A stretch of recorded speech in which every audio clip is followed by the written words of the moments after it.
My country has made an effort to make people's lives more equal. We have relatively free markets in business. It's fairly easy to start a company and compete without being stopped by licenses, regulations, and tariffs. But when people are allowed to compete freely, some win and make a lot of money. Some lose and they lag behind. That's when the Swedish government steps in. To reduce differences of outcome, we tax heavily and redistribute wealth among our citizens.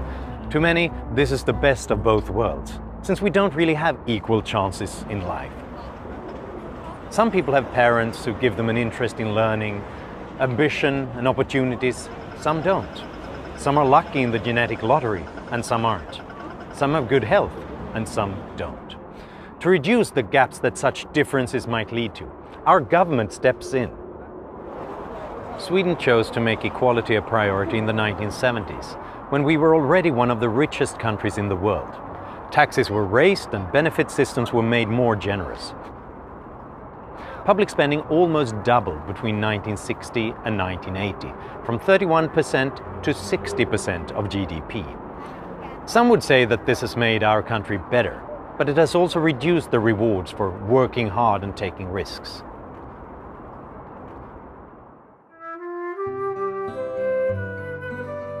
This is a museum recreation of the original workshop of Lars Magnus Ericsson. He was a very important person in Swedish history because more than 130 years ago, he produced cheap and reliable versions of the telephones that he had seen in the United States. And because of this, Stockholm became a global center for telecommunication in the late 19th century, and it laid the groundwork for one of Sweden's most successful companies, Ericsson. And today, it still employs more than 80,000 people in 150 countries. This should make me proud as a Swede, but in fact it makes me a bit worried, because almost all big Swedish businesses share Ericsson's heritage, and they probably all had boardrooms that looked a bit like this.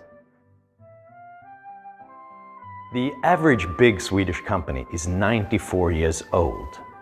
We have apparently not had the policies that encourage people to start the new businesses that might become tomorrow's Ericsson.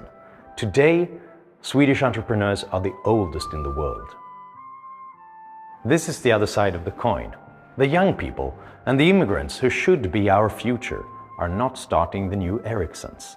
In fact, we have many examples of young Swedes and entrepreneurial immigrants who move from Sweden to Britain or the United States because the rewards are much greater there, where taxes are lower.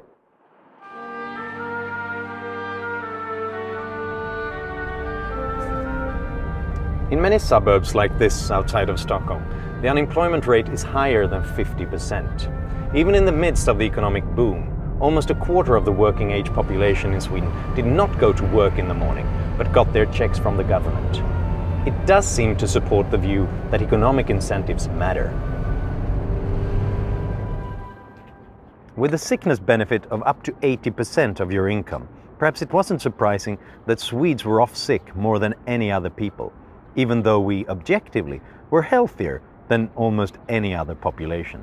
In 2004, sickness benefits absorbed 16% of the government's budget.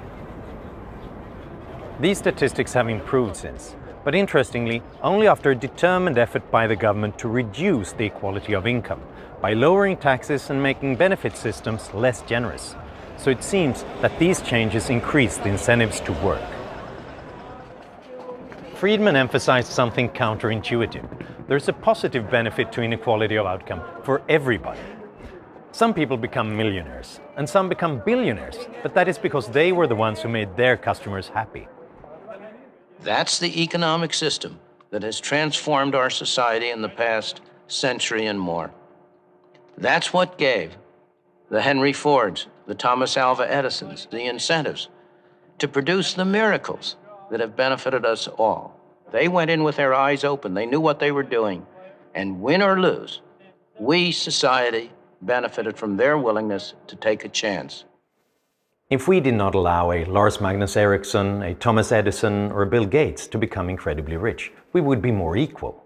But Friedman would ask, would we be better off?